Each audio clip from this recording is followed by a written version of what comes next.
Welcome back to the Cream City Club podcast. I am Spencer, back again with Gunnar Amalunk, and today we are being joined by our special guest, Jack Stern of Brew Crew Ball. Jack, how are you doing today?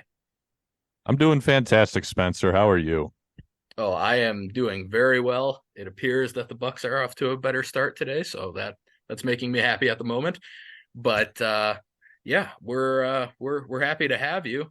Gunnar, how Very are you doing happy. today? We're doing great. Happy to have Jack on, the expert. I'm not the expert, so now Jack is. We called in the big guns for this episode. Bringing Yes, in the we did. professional this time. Yes, very professional. We I wanted needed a I wanted little. the chance to ask how Gunnar was doing, but you guys didn't give me that chance. I only got to hear how Spencer was doing. So, Well, I That's asked all anyone questions. cares about. I'm used to it. yeah. I just don't want Gunnar's feelings to be hurt. I was going to ask how you were doing, but Spencer kind of just kept motoring right Uh, along. yeah, So, I mean, do we really care how Spencer's doing too? Like, no one actually cares about that. No, no, no. I know. It's all pity. I get it. He's Um, just the host. just the host, just the host. It's a tough life. It is. So, for our listeners, just a reminder that if you haven't subscribed yet, please take a moment to do that on whatever platform you're listening on. And if you feel inclined to rate us 5 stars, that would be great. It will really help us as we move forward with the pod. So, today is kind of meant to be an off-season preview of sorts, but before we get into that fully, I think we have to cover the big recent news with the Brewers, which is obviously we talked about Council leaving for Chicago last week. Just today, they officially named Pat Murphy the new manager of the Brewers, and they also named Ricky Weeks the associate head coach. No longer the bench coach role, he's the associate head coach. So, Jack, what are your thoughts on that? I'm glad that they stayed internal for replacing counsel. I wanted them to stay internal for replacing counsel. That's what they've done in the past when they've lost guys, just trying to keep continuity within the organization. But I guess I'm not convinced they picked the right internal candidate. I understand why they went for Murphy. He was right underneath counsel. He's got that familiarity with the players, it seems. I'm just not sold that he's going to really have the right managerial style for this team for the next 3 years is what he's going to be under contract for. Whether or not he is around for the entirety of those 3 years is going to be a little bit different. We'll have to wait and see. But I think that they had some good internal candidates, and I could see why Pat Murphy was in the mix, and I could see why he got it. I guess I'm just not convinced that this was the right hire. I think they had some other guys who they could have gone with. I think there is an element of maybe you think that Murphy's kind of, I don't want to say like a stopgap because that makes it sound like he doesn't have any value to the organization outside of just kind of kicking the can down the road. But I think that he's probably not going to be like the long-term guy. And I kind of would have rather just seen them rip that Band-Aid off right away. And if you're going to promote someone who is with the organization already, just do it right away and see how things play out. I think just the combination of that and, again, just the style concerns, I'm not sure it was the right guy to go for here. Yeah, Yeah. I kind of had a similar train of thought on this. I know we've talked about it a little bit before, but I was hoping they would go, and it's not that I'm against having an older manager, but with I think the new sort of era that the Brewers might be entering soon, I was kind of hoping they'd hire a younger manager that could grow with the group that they have coming up. And Pat Murphy is, I believe, going to be the fifth oldest manager in baseball now. And not only that, but he's actually had some heart issues and stuff too, which, not to make light of that, but it is another thing you kind of have to worry about with him going forward. So I was surprised. Originally, I didn't think there was any chance Murphy was actually going to be the one they hired. I thought it was kind of lip service that they were giving him a shot because he had been in the organization. They obviously respected him, but it felt more like, yeah, we're going to give Pat a look also. And then kind of started looking more and more the last few days like it was going to be him before I believe it was Monday that Rosenthal reported that it was in fact going to be Murphy. It may have been Tuesday, but Jack Murphy, not related to Pat Murphy, was asking, in your opinion, does the move mean that one, by staying internal, are they showing that they love their coaching staff and they like the direction they're currently headed as a team and an organization? Or two, they're kind of unsure about the current direction, or they weren't sure who they wanted to hire necessarily, and they're using Pat Murphy as a stopgap. I know you kind of touched on, we don't want to use the terminology stopgap, but do you think he's being used as more of like a train the next type of guy, which perhaps it's Ricky Weeks? Yeah, I think he is, but I think that's part of the first option about loving the staff that they have and knowing what their direction is. I think that they do have that long-term guy identified, and it really does seem like it is Ricky Weeks. But they probably just don't feel that he's ready yet. And again, that's a debate you can have about, do you give him some time in the dugout to try to prepare him, or do you just kind of make that transition right away and take the route that you alluded to? You just put him in the dugout right away as a manager, and he gets a chance to grow with the rest of the team and build those relationships that way. And you see what you have there. But it seems like the route that they wanted to take was they like what they have. I think that the Brewers, even after Counsell left, and I know that there are a lot of question marks this offseason, which we'll get into a little later, I think that they as an organization are actually still pretty confident in what they have and the direction that they're going. I think that, and again, we can talk about this later, but I think the Brewers are happy with how their future looks. It's probably not exactly what they were hoping now that Counsell's gone, but there's still a lot to like here. So I don't think this is a situation where they don't know where they're going. And it was just kind of, you're looking around and you're like, well, let's promote the veteran guy and hope that he gives us a little bit of stability while we kind of figure things out. No, I think they know where they're going. And I think part of that organizational plan that they have is we know what the long-term future looks like. We just don't know quite yet if all of those pieces who are going to be big pieces long-term are ready right now, if that makes sense. So then you kind of try to keep Murphy around as, kind of that veteran guy, the guy who's been around a while, just try to provide that stability in the meantime. So I think that's more what they're going for here. And if you are in a situation where, say, Ricky Weeks is the guy and he's who you're thinking of long-term as more of like the official long-term successor to the Craig Counsell era, I think that there was a little bit of, again, if you don't think he's ready yet, you do want him to have a mentor on the leadership side if you're going to try to ease him into this. And the more I kind of thought about this is it might have just boiled down to the Brewers' choices were, if you want Pat Murphy around in any capacity moving forward, it's got to be as the manager, because if you don't give him that job, he's going to go join Craig Counsell in Chicago as his bench coach or associate manager, whatever you want to call that role now.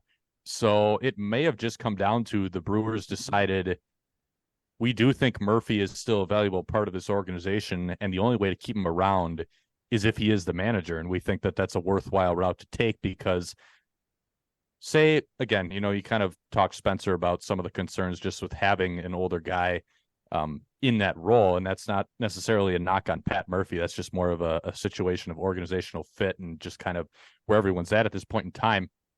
But again, if having Pat Murphy around is what allows you to keep your Chris Hooks, your Walker McKinvens, just different parts of that coaching staff, it might very well be worth it. Yeah, I agree with what you said. I think for me, it's a little bit of a mix of both when we're looking at, like, I think we view our organization very highly. So obviously we just talked about the word stopgap. I don't think that's what it is. I think we like our organization and we think that Pat can be the guy to, like you said, for Ricky Weeks, he can be the guy to kind of lead him into that role without necessarily losing much, because you're not trying to kick the can down the road 3 years and say, you know what, screw these next 3 years. We're not going to win. So we'll just get Ricky Weeks ready for then. We obviously still feel like we probably can compete, which we'll talk about later, obviously. But I just think it's a kind of healthy mix of both. I got a question for both of you, kind of off of this. Since Pat Murphy now is the guy, what type of coach do you think he's going to be? So we've obviously seen a small sample of him in like the major league coaching role, which is a while ago, not super long ago, but recent enough to where you could have a little bit of a concern. We've seen him in college ranks.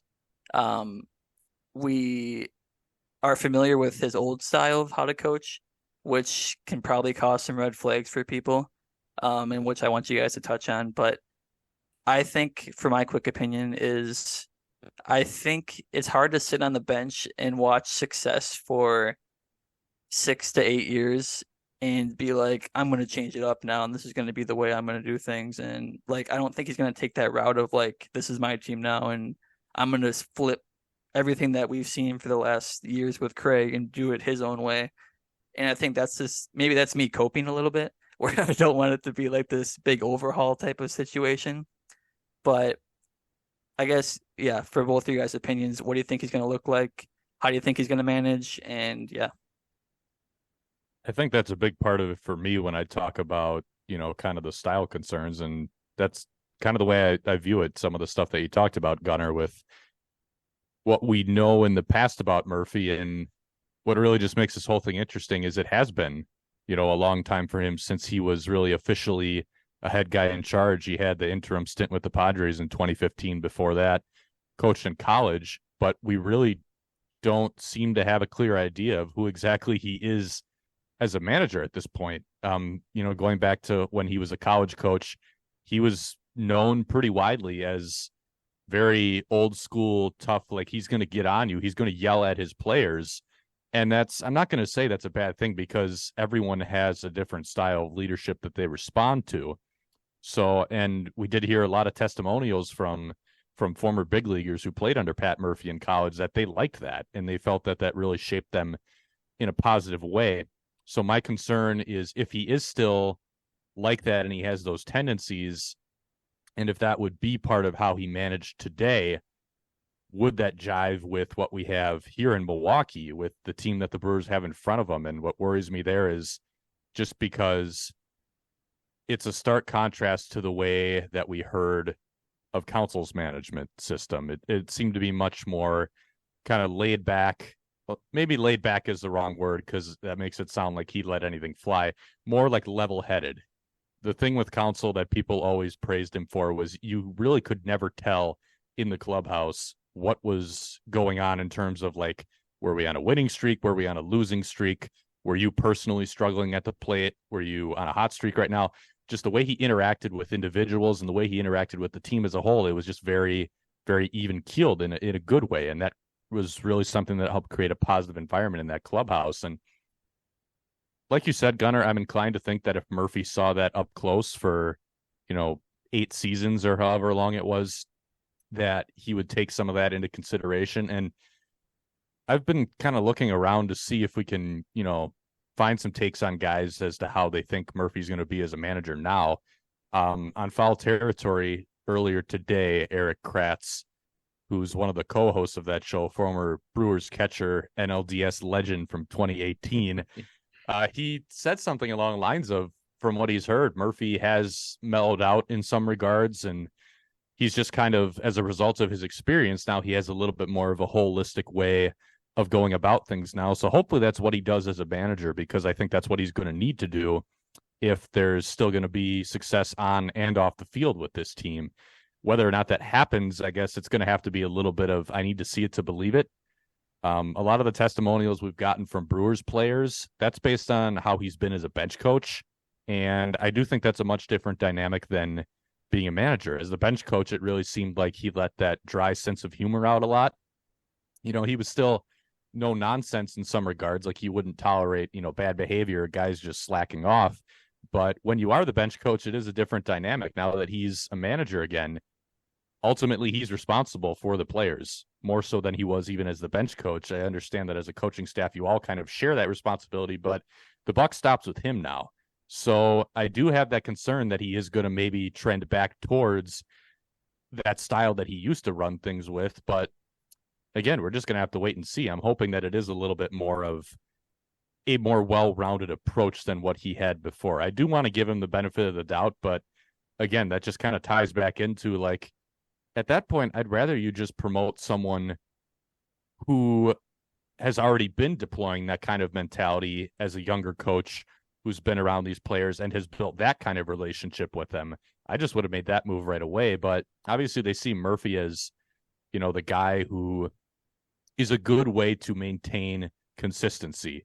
and to kind of keep everything held over after you lost your manager. So I could see again why they would have that feeling, but and again, maybe they know internally from interviewing him that he has changed a little bit, but I'm going to need to see it to believe it. Yeah, I don't have much to add beyond that. I mean, that's basically what I was going to be talking about. I think the big concern will just be that he doesn't fall into his old habits like Jack was talking about. We know that he was very successful in college. He was a good college coach, a very good college coach. But even at the Padres level, I think there's a reason he didn't end up getting the full-time job after his interim stint. And like Jack said, I think the big thing is that we were kind of hoping we'd stick with a younger guy. We would stick with somebody who could grow with this team, but he deserves a chance. He's been given this opportunity for a reason by the Brewers, and he deserves a chance from the fan base to see what he can do. And if he can combine his kind of older school, tougher mentality with some of the newer school stuff that Council did, it could be a really good mix. We've kind of seen that with a guy like Bruce Bochy, who started embracing analytics a little bit more recently. And he's been able to keep up with the times when some people thought he might fall out of that as he was getting older. So there are guys who find a really good mix. Hopefully Murphy's one of them. That's really where I am right now. Yeah, I think one more thing I just want to say about Murphy too is I don't want anyone to think we're, writing off the experience he does have, or we're saying he doesn't know what he's doing, or he doesn't have that baseball knowledge. He's a widely respected figure across baseball. I think the concern is just more, does the style fit the role and the team and all of that stuff? Is it going to come together? Is it going to mesh well like that? We're not, insulting or trying to tear down Pat Murphy here.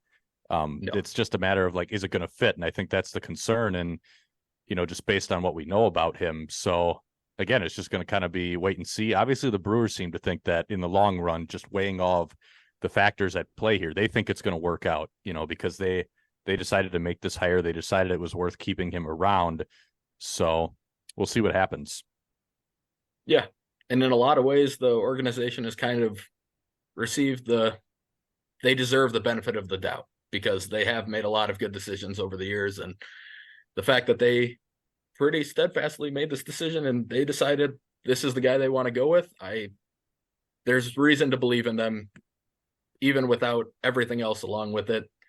They kind of deserve that benefit of the doubt. And then we can make our decision once we've seen how he actually does. So before we get into the other portion of the preview part that we talked about earlier, I think we should probably touch on the transactions that have already happened during the Brewers offseason, since we're doing this quote unquote preview a little later into the winter than we normally would. But so the first transaction, the somewhat big news that comes out is Wade Miley declining his half of the mutual option. That was followed up by a Colin Rea deal for 1 year plus a team option. About a week later, Mark Canha gets traded to Detroit for right-handed pitching prospect Blake Holub. And then earlier this week, the Brewers traded Hendry Mendez and Robert Moore, who were top 30-ish prospects by most accounts, for 26-year-old infielder Oliver Dunn, whom they subsequently added to the 40-man to protect from the Rule 5 draft. So kind of starting off with Miley and Ray, Jack, do you think there's a chance that Miley will still pitch in Milwaukee next year? Do you think he's more likely to end up somewhere else? Or do you think this is maybe the start of him entering retirement and he might not pitch at all next year?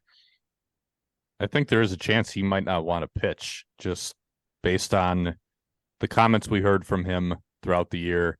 He did hit the injured list multiple times throughout 2023 and basically admitted after he went on the injured list for bone spurs in his elbow, I think it was. He said, I've been pitching through this all year. I've been pitching with pain almost the entire year. And credit to him, he went out and just gutted through it and did his job and, gave the Brewers quality outings almost every time he took the mound. But I don't think that there is this pressing need for him to pitch next year. He almost retired after 2022. And one of the reasons he opted against it was because the Brewers came calling. So I think it is a situation where it might be a coin flip between maybe he comes back or maybe he just calls it a career. He really seems to like it here. I'm guessing the Brewers have interest in bringing him back just in kind of a similar role as they intended for him in 2023. They didn't intend for him to throw as many innings as he did this year. He was supposed to be more like your sixth starter / swingman out of the bullpen. You just kind of have him around for depth innings because, you know, if you throw him out there in the event of some injuries or short outings, he's probably going to be good enough to keep you in the game. If they do bring him back next year, he probably won't be nearly as good as the bottom line results were this year, because I give him credit for he executes his pitches about as well as you could ask for a guy with his caliber of stuff. But I think there is also an element of just, there was still a lot that went right for him last year in terms of, you know, batted ball luck and things of that nature. And he was putting more guys on base via the walk than he had in the past. So maybe you bring him back, you know, kind of to try to fill that swingman role again. But I think there is a decent chance he ends up calling it a career. Yeah. I guess my question would be, if you're in his situation and you do want to pitch next year, the Brewers are a pretty good situation for him, considering the level of defense he's going to have behind him, and obviously familiarity and everything else. But he's going to have elite defense behind him if he does want to come back. And that's a big reason he had those surface results that were better than what you would expect based on batted ball data and all the peripheral stuff. So you think he's probably got to weigh that if he's going to be coming back at all, right? I think if he does decide he wants to pitch next year, it might be a situation where the way that he values himself on the open market is not quite the way that other teams see him. So it might be a situation where, you know, he wants to be on the open market and see what the best offers that he can get, potentially from another team or from the Brewers. But if he does want to pitch next year, I wouldn't be surprised if he stays on the open market for quite a while, because, you know, he might be marketing himself as a guy who really is closer to what that ERA might say. And just about every front office in baseball, except for maybe the Rockies, is going to say, no, you're more like a number 4, number 5, maybe, who is probably not going to give us a ton of innings next year. And at that point, maybe he does kind of take a look around and say, no, my best situation is to go back to Milwaukee. And then maybe we see him sign, you know, closer to spring training or something on another 1-year deal. So moving on to Colin Rea, then, why did the Brewers make bringing back Colin Rea such a priority? Because it's very hard to find starting pitching on the open market, and the Brewers needed a guy who could fill that back end of the rotation / swingman type role. And Colin Rea is a guy who can do it at a much cheaper rate than some of the other guys on the free agent market. And he's already got the familiarity here. He wanted to come back. So just made a lot of sense for all parties. The Brewers are going to need some innings next year. Brandon Woodruff's going to miss presumably the whole season after shoulder surgery. We don't know if Corbin Burns will be here come opening day. So just those concerns there. And basically, if you don't re-sign Colin Rea, then you're probably looking at paying $10 million for someone like Kyle Gibson. And I would rather have Colin Rea over Kyle Gibson. So it was just Jordan a move Lyles that made contract. sense for all parties. Jordan Lyles, yeah. Well, that's a good example, though. Like, guys who eat up innings at the back of the rotation, the going rate for those guys is actually pretty high. So to be able to bring back Colin Rea for, I think it's like, what, $5 million guaranteed when you put the buyout in there too for the club option?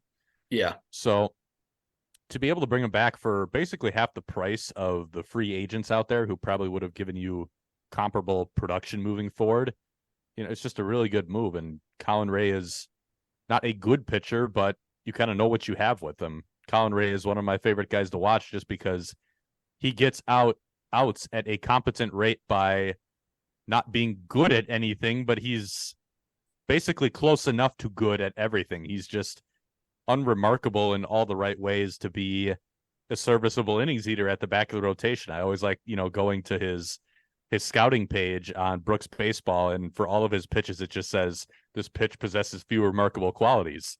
Like, it's just there's nothing in the arsenal that stands out, but he throws 5 or 6 different pitches, and he uses those pitches to attack every single part of the strike zone. So high four seamer, you know, sinkers down and in, cutters away. He'll go again, like down with the breaking stuff. He's got the sweeper and the curveball. He'll mix a splitter into lefties. Like he'll just throw the kitchen sink at you, and none of it's great stuff, but it's all slightly below average stuff. And he locates it well enough and he mixes it well enough. It's just, you need guys at the back of the rotation who can eat innings and keep you in games. And I think those are guys who don't get enough love. Colin Rea is one of those guys who does that quite well. I think people have always very heavily undervalued how many pitchers you need to get through a 162 game season. Council always said like we're gonna need 7 to 8 starters throughout a year potentially to get through a year. And people always have jokes of like, oh, Colin Rea, this guy is like, we're not moving the needle. Like that's if you can get that type of pitcher in like that 6 to 8 range of like he's not like going to be in your top 5 most likely, but you're going to need him. So like he's a very valuable pitcher in that sense. You just need a bunch of guys like that. And like you said, for cheap, there's like there's no harm, no foul there. Like this is a guy who actually can pitch, keep you into games. That's kind of what Wade Miley was probably going to be, a little bit higher value of that. That's probably what you were touching on before. So the more guys you can get like that at a cheap rate who can keep you in games. No, it's not going to be flashy like the Woodruffs or Burns, but you just need a lot of those guys to get you through a year. So I just don't see how you can really be upset at a move like that. It's just, to me, it's just something that you need. Yeah, for talking about a team that, has World Series aspirations, I know people are going to say, like you said, Colin Rea does not move the needle to win a World Series. Well, to win a World Series, you got to get into the playoffs first. And once you're in the playoffs, Colin Rea is probably not going to help you win playoff games, but Colin Rea helps you win regular season games to get into the playoffs. Like if you're going to hold your own over a 162 game marathon season, you need your Colin Rea's eating up, maybe up to 100 innings a year or something. So just to have that guy in the back of your rotation instead of, say, a Jason Alexander, who is legitimately like unpitchable at times, just a guy with that kind of profile, not to knock Jason Alexander, but that is kind of what it all ties back to. Like if you're going to get through a season, you got to be able to have guys you can go to who can keep you in games when the rest of your pitching staff is maybe hurting or you're a little bit stretched on depth. Just having a guy who you can say, hey, go out there, give us 5 innings, 3 earned runs. Give us the Colin Rea special, 5 innings, 3 earned runs.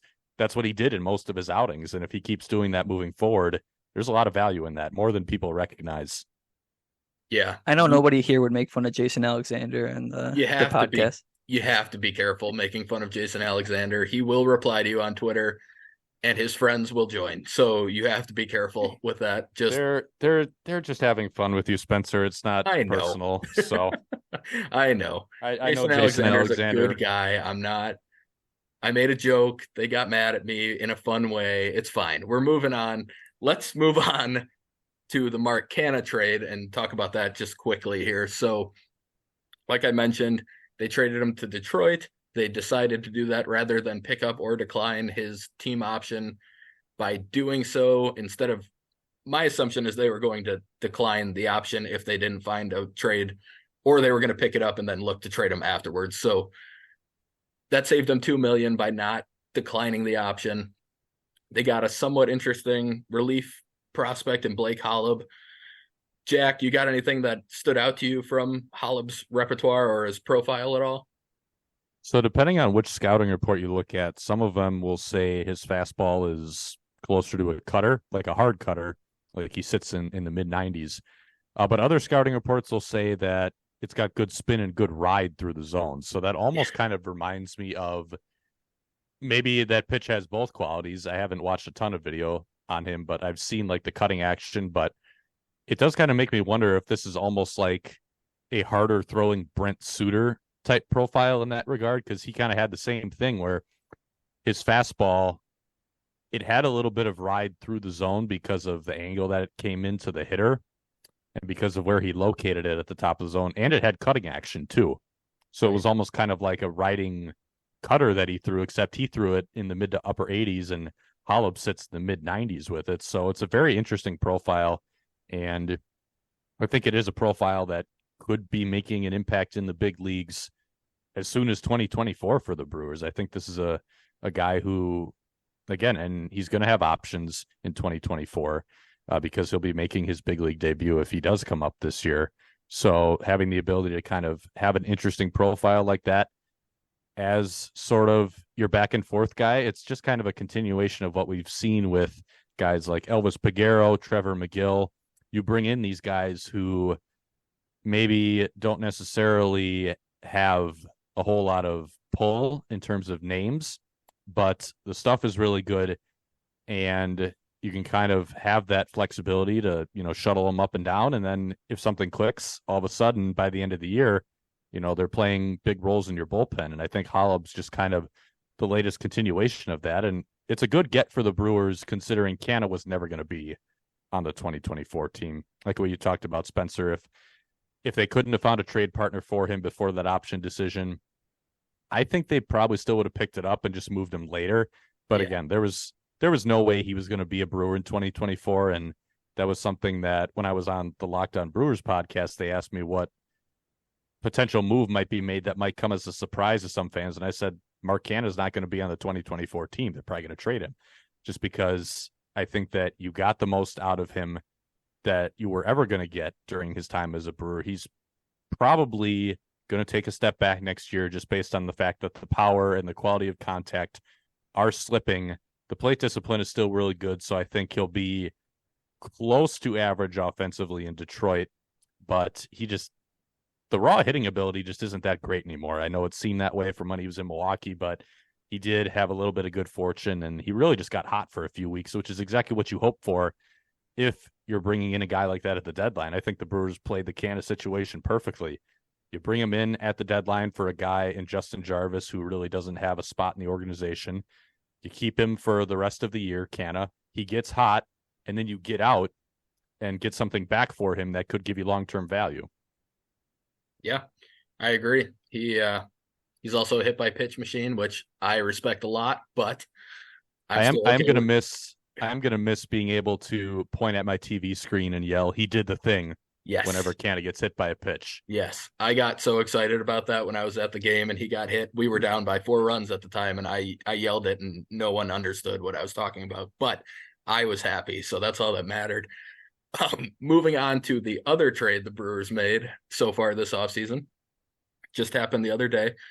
They moved outfielder Hendry Mendez, who just turned 20 last week or a week or two ago, and second-round pick from the 2022 draft, Robert Moore, for a 26-year-old Oliver Dunn, who was actually drafted in the minor league portion of the Rule 5 draft last year. So they picked him up, and he's eligible for the Rule 5 draft this year, so they had to add him to the 40-man.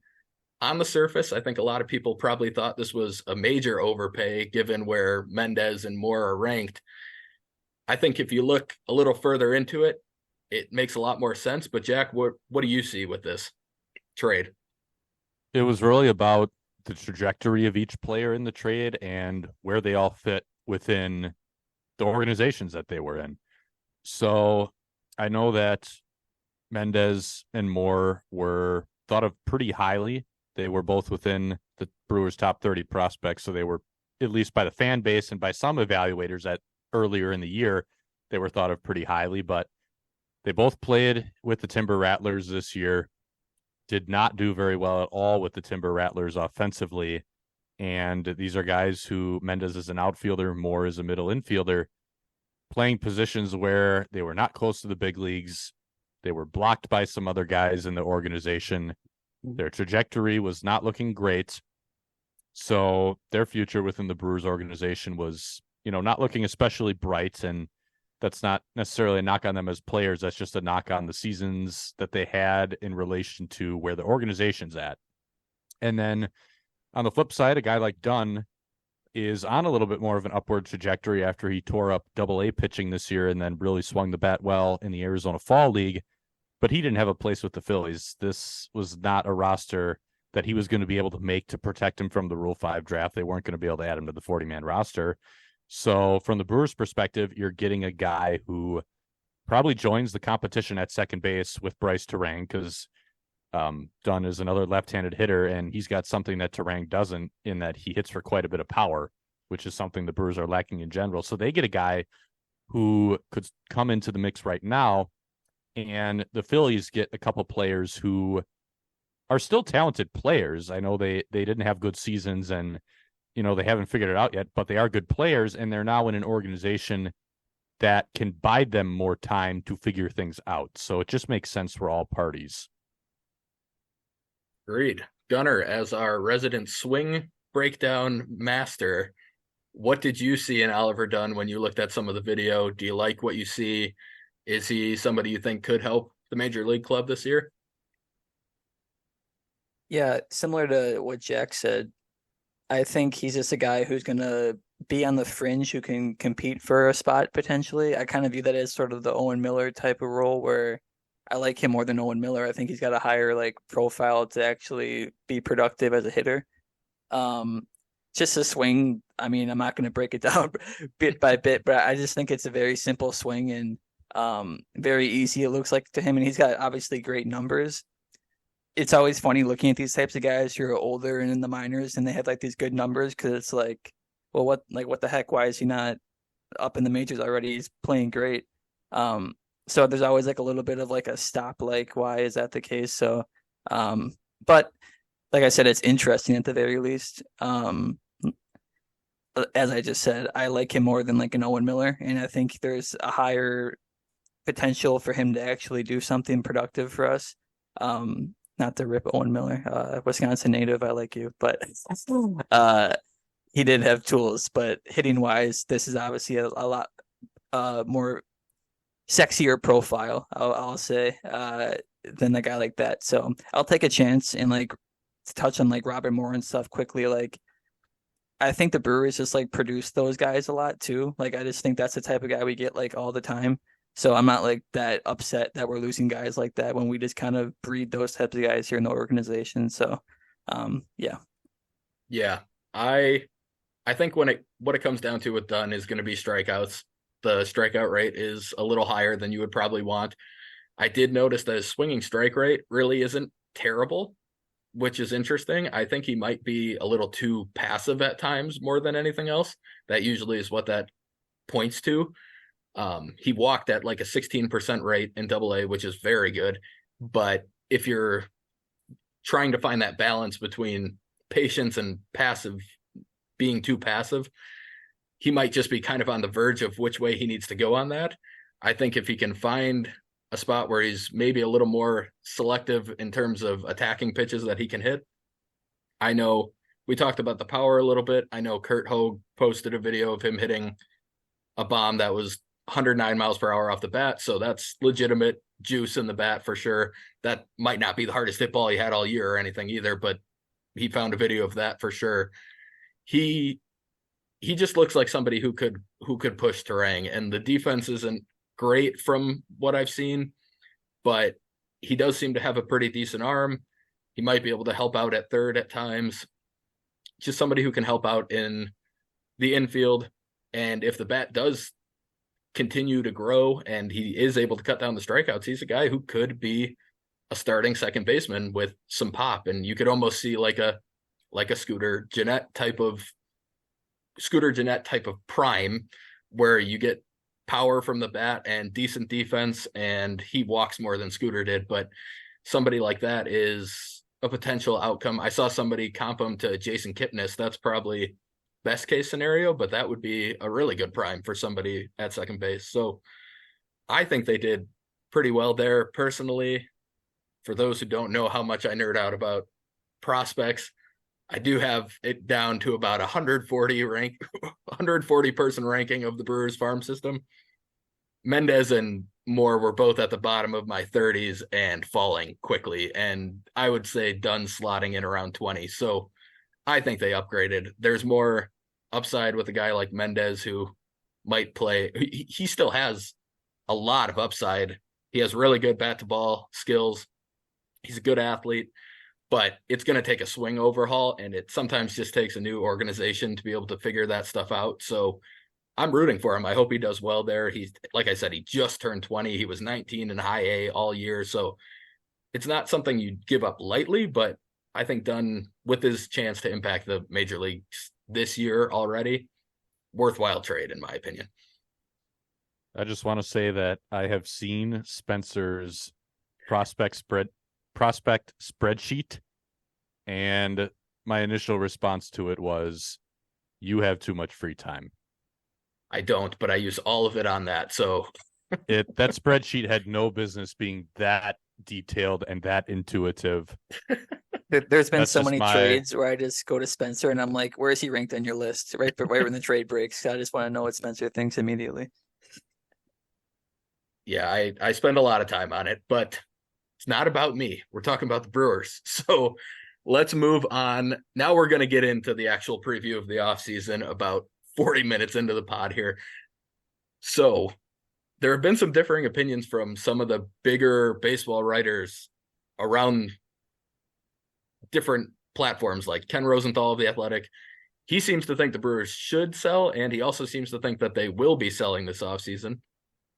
Jeff Passan, on the other hand, appears to expect them to hold steady, and he thinks they'll probably see where they're at the deadline, but for now, he's not expecting them to have any wholesale changes during the offseason. Jack, if you were Matt Arnold, which direction would you go, and then which way do you think they will go? keep counter building. That's what I would do. That's what I think they will do. So I wouldn't be surprised if they do trade some pieces from their big league roster. I think there's a good chance Corbin Burns won't be here by opening day. Willie Adames is probably available for the right price. Devin Williams is probably available for the right price. And any of those three guys could realistically be gone by the start of 2024. I don't think all three of them will be. But when or if they do trade any of those guys, that's not going to be a signal that they're starting some sort of massive teardown. It's just going to be a case of, we got some guys back who can help us in the very near future, if not right away, as soon as 2024. And that's just going to help us keep an open-ended window in which we can be competitive. I think where all of this speculation comes from and the disconnect that it has with how the Brewers actually operate, I think some people just can't recognize that the Brewers do not think in terms of windows. The only window that they're thinking of is just open-ended competitive window. Like, that's the whole idea here. That's why they make every move that they make. The goal is always, how do we remain competitive now and remain competitive in the future? How do we avoid having to go through an actual teardown where, we're going to be in a stretch where we're just not good for a couple of years, like towards the bottom of the league? That's not going to happen.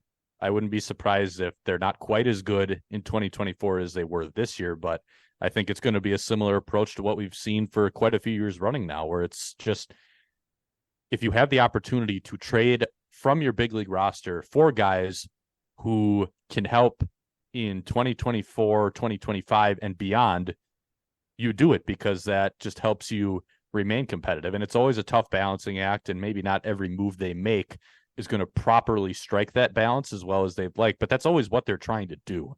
And I think that's what they're going to try to do again this winter. So again, I'm expecting Burns to be traded. That's really the only big one that I'm expecting. We already saw Canna get dealt.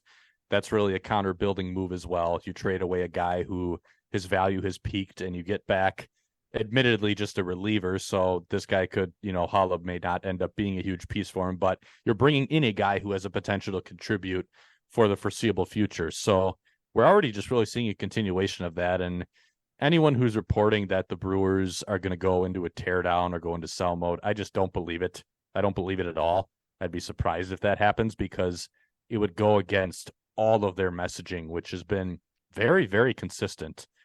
Yep. I know there's been a lot of crazy stuff going on seemingly with this franchise, but the one thing that has remained consistent has been their messaging for how they view their chances of winning a World Series. And that is, get into the playoffs every year if we can. Try to get into the playoffs every year, and then hope that you get hot one of those years. And if they go into a teardown shortly after they continued hammering that point of wanting to make it to the playoffs every year, they would be reneging on that messaging that has been consistent for multiple years, the messaging that they've used to justify, trading a Josh Hader, for example. And I think it is the right approach, and I think they're going to stick with it.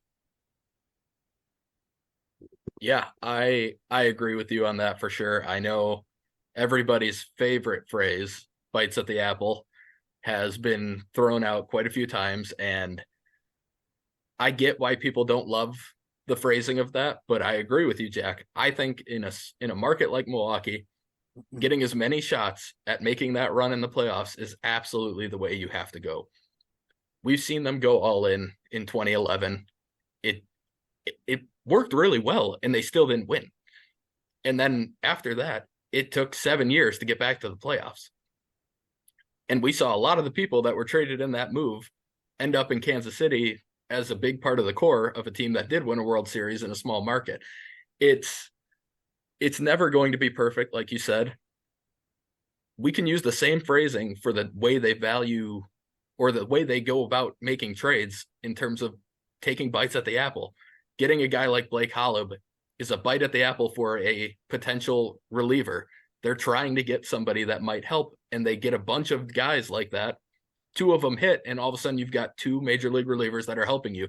They're not all going to hit, but the more opportunities you give yourself to get guys like that, the more chances, the more likely you are to have a pen that looks a lot like what the Brewers have had over the years, which is top to bottom, for the most part, guys that you can trust to go in and get outs. This year was a little bit of a difference from that. They figured it out towards the end when someone like Trevor McGill really came on and they found the right mix a little bit better, but that's what they're aiming to do with every move they make, is to take a chance at improving the roster, and it's not going to work. And just throwing money at stuff isn't going to make that happen either. You have to have a balance of scouting, finding guys with traits that you think you can improve, and just taking it to the next level. And hopefully you get players that'll help you. I think the Brewers have been fantastic at that over the years, and that's the reason they continue to be in this competitive window that they don't want to close to open a new one. It's all a continuous window, like you were talking about. I think just quickly too. I'll say it quick. Okay. We just witnessed firsthand an 84-win Arizona Diamondbacks team go to the World Series and beat us. It's just so important just to sneak into the playoffs, because you just literally never know what's going to happen. So I think that's literally what the Brewers are trying to do. How many times can we get that opportunity and chance just to make it to the playoffs? Because you literally never know what's going to happen. Yeah. Yeah, Jack, any other thoughts on that? Or Yeah, I mean, you're right, Gunnar. I think that, anything can happen. We've seen that happen over the last few years, and not just with teams like Arizona. You look at like the Nationals as well in 2019. Teams just that look at whoever the Brewers played. Yeah, Braves. Right. We were a favorite in the Braves series too. Teams that were by no means the favorite to get that far, and they got that far because they got in and they got hot. And then again, you can have a further debate about, well, these were how these rosters were constructed, and that's why they got that far. But a lot of it really just comes down to you got hot at the right time. Every baseball team gets hot for a stretch. The 2023 Oakland A's got hot for a stretch. Like, it happens to every team, and you just hope that it gets timed out right. And it's the right approach. That's if the Brewers are going to win a World Series, that's going to be the way it is. And I think that if you recognize that and you understand that that's their approach, I actually do think in some ways it does make it a little bit easier to process some of the playoff failures that the Brewers have had. Because if you recognize what they're trying to do, it's not the end of a window. Like, people talk about, we didn't win anything when Counsell was here. We didn't win anything when Brandon Woodruff was on the top of his game, when he was healthy. We didn't win anything when we had Josh Hader. We didn't win anything when Christian Yelich was the best player in the National League. Yeah, it sucks. I would have liked to see those exact guys, charging the mound basically to celebrate a World Series title at American Family Field, but like, that wasn't our last chance to do it. Like, just because those guys didn't do it does not mean that we no longer have a chance to do it. And if you just look at the rosters of these Brewers teams that were making the playoffs every year, just go and look at them from year to year and look at how different they were from year to year. There has been a lot of turnover throughout this stretch. And I get it. You've had some constants, especially, in that starting rotation. But even then, look at how the 2018 team came within one game of a pennant. And then look at how the 2021 team and the 2023 teams ran away with the NL Central. All three of those teams were vastly different in the way that they were constructed, in the way that they won games, the guys who were contributing the most. Like, it really speaks to just how good this front office is on the baseball operations side of things. I think the biggest shortcoming really has been, and Spencer, you kind of touched on this, they didn't do a very good job with the messaging. Like, bites of the apple fell flat. People did not want to hear that. It was not well received. And that could kind of tie into a larger point with how I view the Brewers right now. I think they're exceptionally good at baseball operations, and I think they're exceptionally terrible at public relations. So, but they're doing things the right way, and I think they're going to keep doing it that way.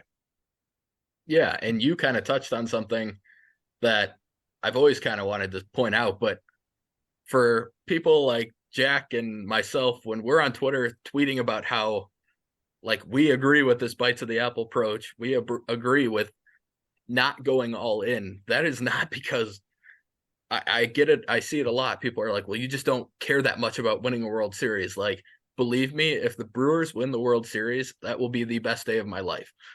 I want that more than anything right now. But I also you have to understand what our market is, what the best chance is, and the best chance is to get lucky. The Bucks got lucky when they won their finals.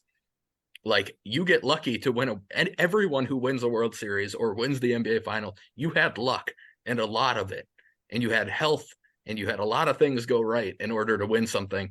And just throwing money at players that you know doesn't guarantee you anything. Look at the Mets, look at the Padres, look at the Yankees, and then just to point out the randomness, look at the Braves in the playoffs. They destroyed the regular season this year. They didn't even sniff the World Series, really. They didn't have a shot. They didn't make it out of the NLDS. And that's just baseball. And I know people hate when Christian Yelich says that's just baseball, but it is. It really, honestly, truly is how baseball goes. And it sucks. And it's also awesome. And that's just kind of how the sport is. And then to go back to Yelich using that phrase, it's baseball. If you approach it any other way, this sport will eat you alive. Yes. As a player, this have sport to have is ruthless. And for people who have a problem with him saying it's baseball, maybe it sounds to some like he's shrugging it off. That's just the kind of mentality you have to have. Because if you get too tied up to results in a small sample in a game that has a 162 game regular season and a game in which everyone has hot streaks, everyone has cold streaks, that's just how you got to think about it. Otherwise, it's so easy to get in your own head and things snowball and things just get worse. And the Brewers, I believe, have done a very, very good job of instilling that throughout the organization. Just that understanding of it's baseball. This is the way it works. And they understand that. And they apply that to the way that they build their rosters, the way that they're trying to win a World Series. I understand it's not the most exciting way or the sexiest way. And I'm never going to try to convince anyone that it is, because it's not. No. The sexiest way is you dump a ton of money into all these superstar players and everything works out. That is the most entertaining way to win a World Series. The Brewers are not trying to win a World Series in the most entertaining fashion possible. They're just trying to win one. And they know that this is the best way to do it, especially in their markets. Yeah. And Gunnar, you and I have talked about it before with Yelich, but a lot of his struggles, when he was struggling he had a good year this year, but when he was going through his rough stretch, what did we keep saying? That he clearly is so down on himself that he can't get himself out of this rut because of the way he phrased things. So my guess, and you can touch on this quick, but my guess is that he talked to some people who told him, like, hey, you need to take this approach that this is how baseball works, and you have to be able to flush stuff and let go of it. And we saw it. That approach seemed to have helped him. He started talking that way more recently. Suddenly he starts looking a lot better. So as a player who we both had struggles as players, and we know how hard it is at times, how important do you think that is? Oh, I was really just about to say that is we both had our struggles too, right? And it's once you it's hard to even describe. I think once you obviously play, you know it, but it's almost like when you let that emotion just hit you, bring you down to zero, when you're like, your tank's just empty, like I got no confidence, nothing's working. it's just that's when you know it's just the end game. Like, all right, we're done. And then we saw this year, which we had a little bit more hope before the season. What like you touched on is all of a sudden his wording started to change a little bit, and he was just accepting this like not like failure, but he was just like, you know what, I'm gonna give it my best shot, and we'll see what happens. And we've seen it's always funny with Yelich, his hitting profile and like he's always up there for exit velocity. He's always up there for, his hit tool's always been very good, even in his down years. It's just he's kind of gets really unlucky and he gets like in these unlucky phases. When you're That's got to be the worst place to be in as a baseball player when you're extremely unlucky, you're doing everything right, and then nothing's working for you, and then you just cannot get out of that funk. And when you also don't have the confidence with it, you're just never going to get out of it. So, um, we did see that change this year, and I think just it's actually just a perfect, like you guys said, it's just a perfect way to look at baseball in general. Like, just give yourself the best shot and to see what happens. All right. It looks like we just got some breaking news actually while we were recording. The Brewers traded Abraham Toro, who was arbitration eligible and expected to get around 1.5 million, I believe. So most likely a non-tender candidate. They traded him to the A's for right-handed pitcher Chad Patrick, who ERA doesn't look great from what we can see. It looks like he was actually traded one time this year from the Diamondbacks to the A's, and it was for our old friend Jace Peterson. So a couple connections to the Brewers already, but I did find a little Fangraphs article here from when that original trade happened. Eric Longenhagen, who does very good work on prospect stuff, he said that Patrick is mostly sitting 92 to 94 with his fastball. He's got very good command of a mid-80s slider. He doesn't have much else in the way of secondaries from the looks of it. He's been a starter throughout the minors, but I'd imagine as a two-pitch guy, he's more likely to be a relief type of profile. He struck out over 9 batters per 9, so decent strikeout stuff for sure, and walked under 4. So he's got decent peripheral stats, but did not show up in the ERA. It is important to keep in mind that AAA hitting environment was ridiculous this year, so a lot of ERAs are inflated, but looks like they got just another kind of what we talked about earlier, another interesting arm that they like something about, and they're going to take a chance on for someone they were about to non-tender in a few days. So small trade, just wanted to touch on it since it just happened, but let's continue now with the rest of the pod. So the Brewers appear to kind of be on the verge of a logjam of a lot of similarly talented players at the MLB level. They may have to make some tough decisions on which players they're willing to part with in a potential trade, or which ones they might view as untouchable. Given what we have already seen from, I guess we'll call them the freshmen, the guys who have already debuted in Mitchell, Frelick, Weimer, and Terang, who of those 4, or any of the rookies that debuted, I guess, would you value the most, and who might you be most willing to move in a trade to make room for guys like Jackson Chourio or Tyler Black? So I value Frelick the most out of that group. He was the rookie prospect that I was the highest on entering 2023. He was really the only guy who I had expectations for, and he did fall a little bit short of them offensively, but all 4 of those guys, I had some concerns about the offensive profile, especially Mitchell, Weimer, and Terang, and those concerns, especially in the cases of Weimer and Terang, pretty much cropped up when they debuted, and neither one of those guys were great hitters at the big league level.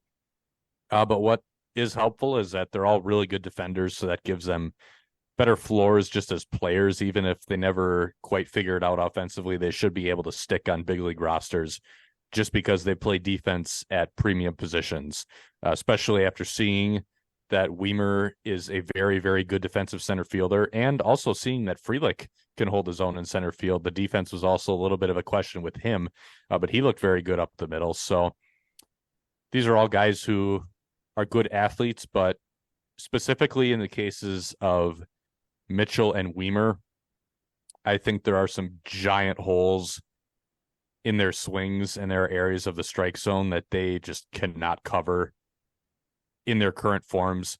Weimer is just super vulnerable to anything soft and away, and pitchers started exploiting that almost immediately when he got to the big leagues, just because of how many moving parts are in that swing. And it did seem like he was trying to tone that down a little bit after he went back to AAA in September. So we'll see what happens there. Mitchell is a guy who I just really have not had a lot of faith in at all over the past couple of years. And I think that's been an unpopular opinion, but it also hasn't been really proven or disproven because we haven't seen him play a whole lot. But my concerns with him are the high ground ball rate in the minor leagues and the swing and miss. And I think those are just two attributes that make for a very bad combination. So again, really good defensive center fielder. I don't think he's going to hit much. Frelick's the guy who I still value the most highly because he's got really good bat control, really good understanding of the strike zone. He's probably never going to hit for a lot of power, and that's his biggest limiting factor. But I'm thinking if you give him a little more time, he can at least develop some gap power and be a guy who hits quite a few doubles, especially with the speed, too. That's going to help him leg out some extra base hits. And if you have a player like that who can also hold his own defensively in center field, he's still the guy that I'm the highest on. All right. Yeah, Sal to me, Sal to me is the safest out of that group. Like Jack said, the floor I just think is the highest. Joey to me is the most kind of exciting in the fact that he has so many tools, but can he ever put it together is the question. We were obviously very frustrated, Spencer and I, and I'm sure Jack was too, to see that he made that simple adjustment all the way at the end of the season when we didn't get a chance to see him adjust his swing really at all throughout the whole year. And it just seemed like he had so many opportunities throughout the year, and just I don't know. Obviously, we don't know. We're not in the dugout to find out like why people didn't adjust his swing or like why he just kept doing the same thing over and over again and nothing ever changed. But I think that's why I'm just felt like I just didn't get to see Joey Weimer at his best because he just never made that simple adjustment for me. But it's hard to argue like the results too. I mean, he had more chances than Mitchell. I like Mitchell, but the concerns are still there for me too. As far as like trading, I think there's like a distinct difference between, in my opinion, like the Jackson Churio and Tyler Black. And maybe I value Tyler Black a little bit too high right now, but I do like him. And once his power went up too, I started to like him a little bit more. But if there was like a trade opportunity, I think that's where the big question comes in because I don't know if I would trade those two, but I would, depending on who it is, I might even trade Sal still. Out of that group, I probably, if I had to pick, Sal would be the last one, but maybe take that angle for you guys to see if that changes kind of your perspective a little bit. If a trade happened to come up, where do you draw that line amongst, even if you include Jackson Churio and Tyler Black in that group? Where does that line get drawn? Yeah, I really wouldn't be that torn up if the Brewers traded any of Mitchell, Frelick, Weimer, or Terang. Again, Frelick's the guy who I'd be a little bit more hesitant with out of that group. But the thing that's funny to me when you talk about this Milwaukee farm system and you talk about these prospects, all four of these guys who we saw this year, the Brewers really, really hyped them up as the next wave here that's going to be forming a really solid core for this organization. And I get why they had to do that from a PR perspective. They actually did a very good job of that. That freshman series that they put out was very well produced and well received too. But these four guys, they're not the guys. The guys are, in my mind, this next wave. So Churio, Black, these guys just have better profiles as players than Mitchell, Frelick, Weimer, Terang, better profiles than any of those four guys, in my mind, ever did at any point. And that's not to say those first four aren't talented. They certainly are. They're all really good athletes.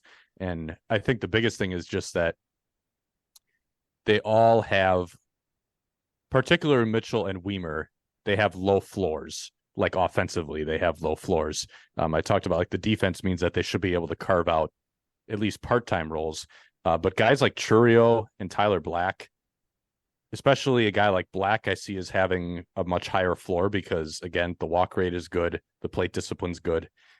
Churio, especially now that he cut the strikeouts down, that helps his floor a lot, and he's got legitimate superstar potential that I don't think was ever quite there with these other prospects. So I'm a lot more excited about this next group that's coming up, and those are the guys who, if I'm going to prospect hug, I'm hugging those guys. I'm not hugging any of Mitchell, Frelick, Weimer, or Terang. I'd like to keep Frelick out of all of them, out of those four, and I'd be more comfortable trading the other three. But if we're talking about where to draw that line, Gunner, I think I'm kind of in a similar spot to you where I do draw the line at, the Churios and the Blacks compared to, the Mitchells and the Weimers and the Terangs.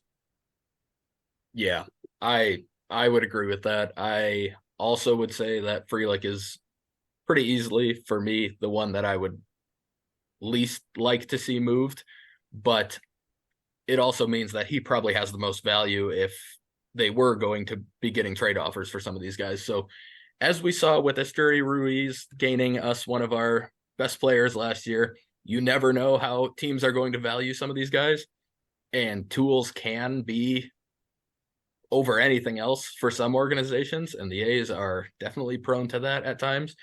But if anybody comes knocking for Mitchell or Weimer and they're willing to give up legitimate, solid MLB talent to do so, I'm making that trade quickly. Terang, I am very low on Terang after this year. I'll be honest, I don't know that I have hope that he could ever be a starter at the MLB level at this point. I think he can be a utility guy who plays really good defense at a couple different spots. But if you tell me he's going to go out there and start every game, I am not feeling good about that at any point in the future. So he's probably the one I would take almost anything that I feel even decently about in a trade for him. But I agree. I mean, Churio to me is, if you came to me with 5 years of Juan Soto, yeah, I'll include Jackson Churio in a trade. But short of that, I'm not moving him. And Black's pretty close to that because I do believe that the bat is up there with most of the best hitting prospects in baseball. Maybe not that top tier, but I'd put him in pretty close to that. So I think he improved defensively. I think he's going to be able to hold his own at the MLB level. So I would prefer not to lose him or Churio way more than the other four. Kind of along those lines, though, we had a question from a Twitter user, Patrick. He asked, would you view William Contreras as the only true untouchable, quote unquote, this offseason at the MLB level? I don't like labeling anyone as untouchable. Everyone's available for the right price, but least touchable. Realistically, there is no price that anyone is going to offer that would match the value of William Contreras to the Brewers. So in that sense, sure, we can call him untouchable. Yeah, I agree with that. Gunnar, you got any different thoughts on that, or are you the same page? Yeah, same boat. I mean, out of everybody in the roster, yeah, he's the least untouchable in that phrasing. Especially just for how controllable he is too. I mean, young, controllable at a premium position that's hard to come by most of the time. I wouldn't move him unless I'm blown away or anything like that. But yeah. Yeah. All right. So let's say we're working under the assumption here that Rowdy Tellez gets non-tendered. I think that's a given at this moment. And say Brandon Woodruff is also non-tendered. Who knows where they go with that? I am certain they're not just going to tender him a contract. He's either getting a extension where he probably gets paid less next year and more in 2025, or he gets non-tendered completely. Let's say they're both non-tendered. The Brewers are probably sitting right around $100 million for their payroll at that point, factoring in all of the projected arbitration numbers for the people that will be tendered, like Willy Adames, Devin Williams, and Corbin Burns. Would you expect that to get back closer to that 125 to 130 million range where they've pretty much been sitting the last few years? If so, where would you expect that spending to go? Would you think they're going to go after rotation help more than anything else? Is it going to be maybe a more proven bat, which I'm sure is what most of the listeners are hoping for? Or do you think they might put it into possibly going after some extensions with guys like William Contreras or even a Jackson Churio, that type of thing? Yeah, I think it's going to be going into rotation help and potentially an extension. I just don't see them spending much on bats because the free agent market for hitters this winter sucks. It's not good. I was looking at it before we started this. It's bad. And there's really no one on that list who jumps out to me as, yes, this is a Brewer, or yes, this is a guy who the Brewers would spend 10 million on versus just hoping an internal option or a young player takes a step forward and gives them that kind of production. So I think they are still going to be in the market for another rotation arm. And if you're in the market for a starter, you pretty much have to assume you're going to have to pay at least 10 million for a starter who's, even if it's just the back of the rotation guy, like a guy like Kyle Gibson again, the going rate for him is probably going to be around 1 year, 10 million. So they're probably going to sign another starter. I could see them extending someone. I think that Contreras is a candidate just as a guy who you can buy out his arbitration years. Maybe he's willing to tack on a couple more years of club control under an extension, something along those lines. I don't think it's going to be like the massive extension for a Corbin Burns or a Willie Adames or anyone of that nature. But I think those are the two places where they're going to spend it. If I had to guess, you sign a starter, maybe extend someone, and then from there, acquire some offense via trade. I think that's the route that they're going to take. I think that's the clearest way to get to where they need to be next year. Okay. Yeah. That actually kind of leads me into a question we got from Steven Anderson. He pointed out that currently the Brewers have 5, with an asterisk, players projected by Steamer to hit above league average. One of them being Tyler Black, who's a rookie who we kind of are, I think, under the assumption he's most likely going to be up pretty early if he doesn't make the opening day roster. But this is fewer than all but Washington, Colorado, Arizona, World Series, Arizona, and the Kansas City Royals. He was asking, how do they add offense? Do they sign a Matt Chapman, a Rhys Hoskins, a Mitch Garver, or do they make a trade? Sounds like you're leaning towards trade. Do you think that maybe comes via a Corbin Burns type of trade where they add some young bats that way? I think it could. I think if they do trade Burns, you're going to see some young bats come back, maybe guys who aren't super proven at the big league level, but guys who they believe have a chance to be serviceable bats. And you really got to think of all this in the context of what the alternatives are, the alternatives in the organization, the alternatives on the free agent market.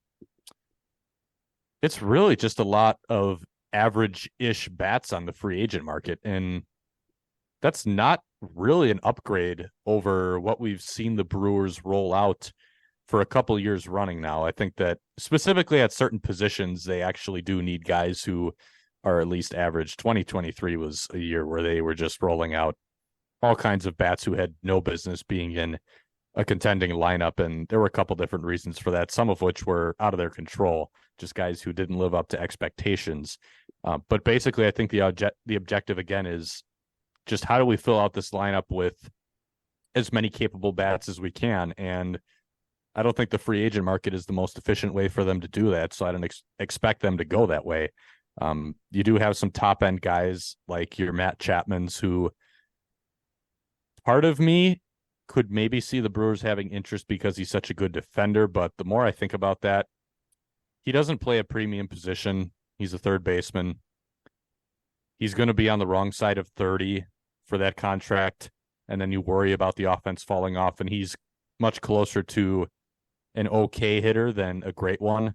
So I just don't see that happening. I'd like to see Hoskins, but I think that there's going to be someone who is willing to give him a little bit more than the Brewers think will be worth it for a guy who's coming off a major knee injury. And I think even if they do sign Hoskins, again, there are some people who could kind of go into that camp of, oh, the Brewers are taking another gamble on a guy who's coming off an injury, and we've seen how that's gone for them in the past, with Jesse Winker and Brian Anderson. And granted, Hoskins has, a much higher ceiling than a guy like Brian Anderson does. But again, and he plays a position where you're not getting any defensive value out of him. The theme for the Brewers has been, if they are going to spend in free agency, it's got to be on a very well-rounded guy who can provide a good amount of value throughout the life of that contract. And there's just nobody on the free agent market who does that for me. So it's probably going to be through a trade to add, a younger, more controllable guy who maybe doesn't have much of a track record, but because of the tools and the profile, he projects as a guy who could at least be competent if you give him big league playing time. Right. I agree with all of that. I do think Carlos Santana might have a chance. I could see a 1-year deal bringing a guy like him back. I think they like what he brought on and off the field to the team. So he's somebody I could see being brought back for a cheap, maybe 1 year, $6, $7, $8 million deal. But I agree. I don't think they're going to go out and sign somebody that the fan base is going to recognize as someone that they're very excited about.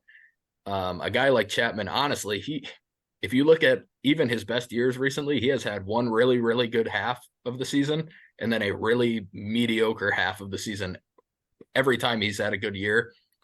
And both times the second half has been really mediocre. And I think they're, like you pointed out, the peripherals kind of point to a guy who's more of that mediocre, decent hitter than a guy who puts up the 900 OPS in the first half like he has a couple times.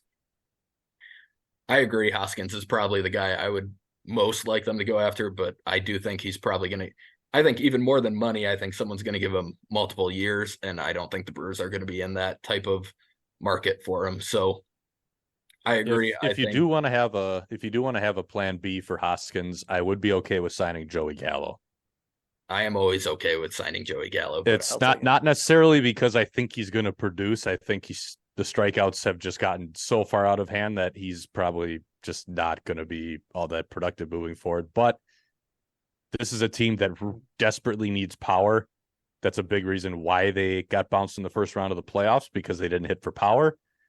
And Gallo has a lot of power. You can sign him for under $10 million. You bring him in, see if it clicks. If it doesn't, you can cut bait relatively quickly. So that's my thinking there. But other than that, I just don't see anyone who really fits. Yeah, there's actually one other kind of similar profile to Gallo on the free agent market. Former first round pick, even. People are kind of familiar with him, but Keston Hiura, how do you feel about bringing him back, Jack? No. All right. I agree. I can't handle the discourse anymore. It's also just not as good of a fit, because here's the thing with Gallo too. Gallo's actually a respectable defensive outfielder, which is also something the Brewers value. He's a left-handed bat, which is something the Brewers value. It's just, I can see why, the swing and miss and a lot of power, those are similar profiles, but on the whole, as players, I actually wouldn't call them all that similar when you look at the full I just had to give set, you crap. I don't want him back either. You just had to get me going because we haven't been talking for a long enough time so far. No, we do need to. Gunnar, do you have any thoughts on that? No, you guys nailed it. Only thing I'll emphasize is just the power. I just want to find power somewhere. Yeah. But you guys nailed it. So. All right, we're gonna go through a little rapid fire with some of these other Twitter questions we have. So Patrick also asked us, do you think Jansen Junk will be a guy who maybe gets 50 or more innings in MLB this season? I know we kind of talked about guys who need to fill out innings and help eat innings. Do you think he's somebody that might be able to give us 50, 60 innings this year? I think so. I was actually pretty disappointed in his 2023 season. I actually thought Jansen Junk was going to be the guy who filled like the Colin Rea role in 2023, and he just did not show anything as a starting pitcher. So I think if you want to get any value out of him, you got to end that experiment. The fastball should have a lot of life on it when he's actually throwing in the mid 90s. Yeah. It has good ride. It has good spin. It's basically straight as an arrow, but it rides through the zone, like the perfect kind of fastball to be hammering the upper third of the strike zone with. And he went back to throwing the sweeper as his top breaking ball instead of that shorter slider that the Angels tried to get him throwing, which I like. That's something I was hoping they were going to do when they picked him up, when the Brewers picked Junk up in that trade. And he went back to that, and he's got that curveball too that's got decent movement. It's a profile that I think can be very effective in relief. He actually looked really good when he got a relief outing with the Brewers Yeah, the velo during was the up last week too. of the season, because he could kind of let it eat a little more and be more in that 94 to 96 range instead of 91 to 93. Right. So I think he is a guy who could break out still in a multi-inning bullpen role. So I'll take the 50+ inning bet. I think Okay. that he'll be a Kind of the factor. Bryce Wilson role more than an Yeah. actual innings eater starter. Okay. Yeah. Yeah. All right. Patrick also asked thoughts on Dylan O'Ray. He was the Brewers' third round pick a couple of years ago now, out of high school from Canada. He's asking, you think he's a potential top 100 guy? I can jump in on that one quick. I like Dylan O'Ray a lot. He actually gives me a lot of Sal Frelick type of vibes at the plate. Super patient hitter, really good bat to ball skills. He's very fast. Probably, I would say probably 70 grade speed, honestly.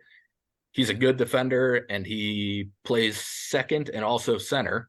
So honestly, if I were giving a comp, I could see kind of a Whit Merrifield type of comp in terms of the position he plays and also the profile, but he has negative power right now. I mean, I think I saw somewhere that his hardest hit ball this season was around 102, which is 0 percentile exit velocity.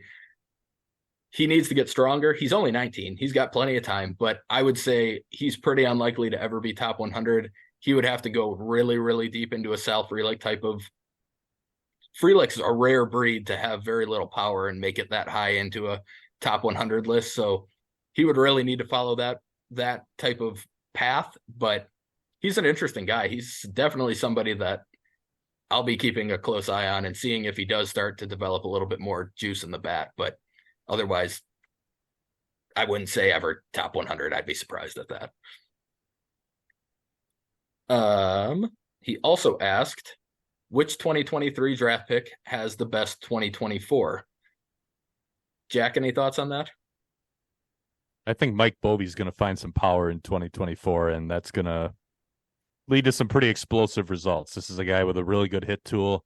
The Brewers drafted him thinking that they could really develop that power more to match that hit tool, and he actually did drive the ball a decent amount just starting out his pro career. So I think that he's definitely got that in him, and if he really starts developing the home run power, I think that's going to be a guy who really explodes onto a lot of people's radars. Yeah, I definitely agree with that. Gunnar, you got anybody you really liked from that class you think is going to have a big 2024? I'll leave the prospect talk to you guys. You guys kill it. All right. I will say, for people who were following me on Twitter around the time of the draft, I was pretty low on the Brock Wilken pick at the time. I pointed out that it wasn't necessarily him, but I didn't know that he was the best fit with the Brewers. The more I've seen of him since he came to Pro Ball, I honestly do think that they made a very good selection with Wilken.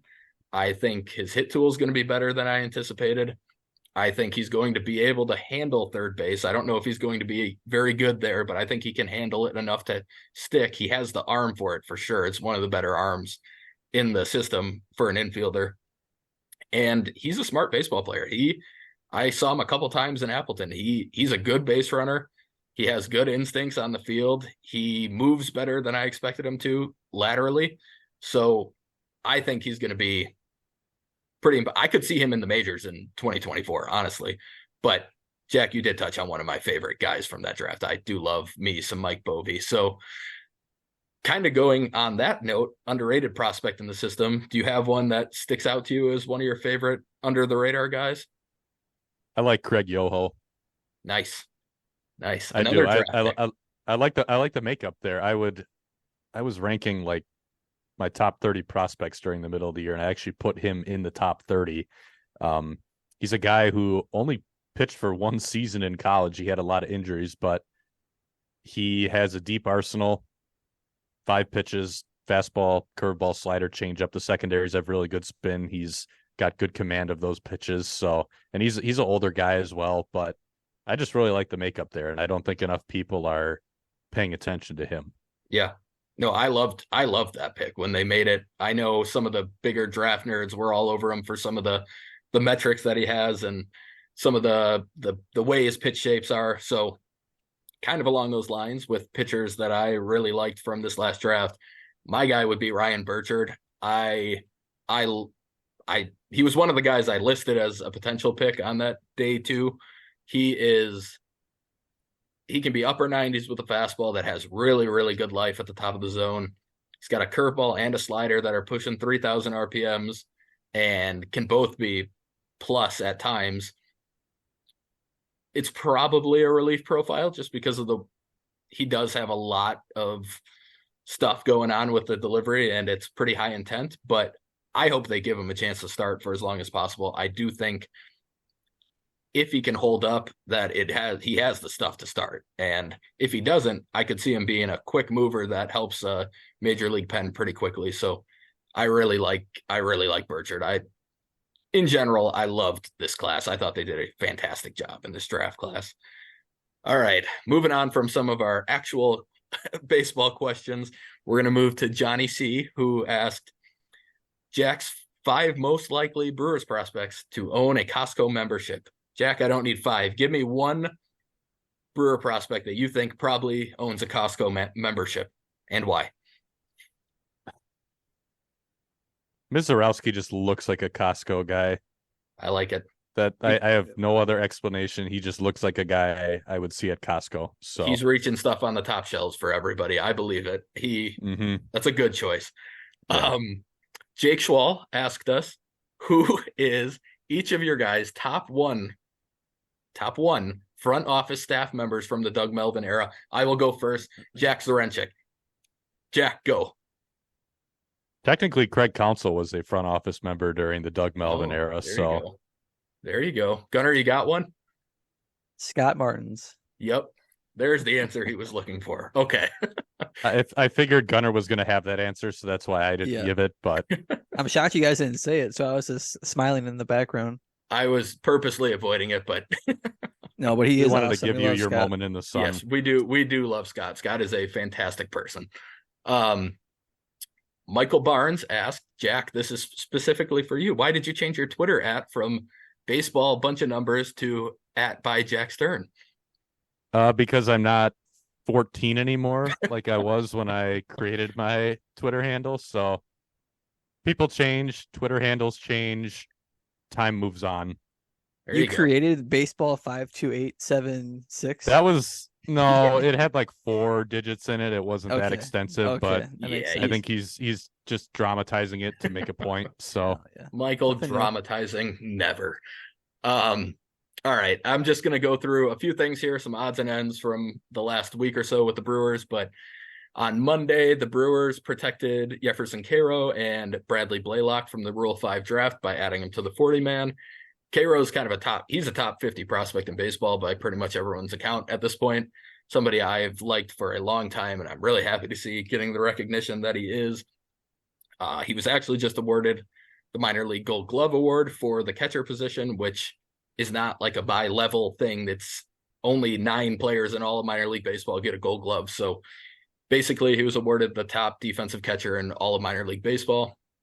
Blaylock was acquired from the Red Sox in the Luis Urias deal, kind of a 92 to 95 fastball. You can get a little higher. Curveball is probably his best secondary, but the slider can be flashing at times. And then he added a splitter this year that some people have said looks really good at times, and he's still finding the feel for it, but it could be another kind of above average secondary. So I think he's probably somebody teams would have been interested in because he has 2 pitches that could already work at the major league level. And that's the type of guy you could sneak through. So they went ahead and protected him. And then the Arizona Fall League wrapped up this past weekend, and the affiliate that the Brewers farmhands were a part of took home the Fall League championship, the surprise Saguaros. The game was actually closed out by a Brewer affiliate or a Brewer prospect, Justin Yeager, who they got as part of the William Contreras and Yoel Payamps deal. Wes Clark was 1 for 3 with an RBI double in the game. He also walked and got hit by a pitch. And Clark and Eric Brown Jr. were kind of the headliners for the fall season for the Brewers. Brown Jr., who I am very, very high on still as a shortstop, finished with an 852 OPS, and Clark with a 1002 OPS. And then the recently acquired Oliver Dunn that we talked about earlier finished fourth in the entire AFL with a 1,071 OPS. He had 2 homers, 4 triples, and he was 12 for 12 on stolen bases. So some pretty good news from the minor league level. Even in fall, we can always be nerding out over prospects. Everyone remember that. But before we go, Jack, we just want to thank you for being on. This was great. Yep, Do you thank you, Jay. have any articles or anything you want to talk about that's going on at Brew Crew Ball right now? I can just talk about some of the general content we're pumping out right now. We are ranking the top 10 most valuable brewers from the 2023 season. So that's coming out on kind of a staggered basis. That's coming out, I want to say, every other day for the next couple of weeks. And after that, we're going to start previewing some trade targets, free agent targets, just really getting the offseason discussion kicked off. Perfect. Well, thanks again for being on today. And for those listening at home, please like or subscribe on whatever platform you are following along on. And feel free, like we've said before, leave us feedback. We would love to know how we can get better. We're working on this. This is probably going to be a long one, so that might be the feedback on this one to shorten it up a little bit. But we had a lot of stuff to talk about. Jack's a good guest, so we went pretty long. But thanks, everyone, for listening, and we will see you next time.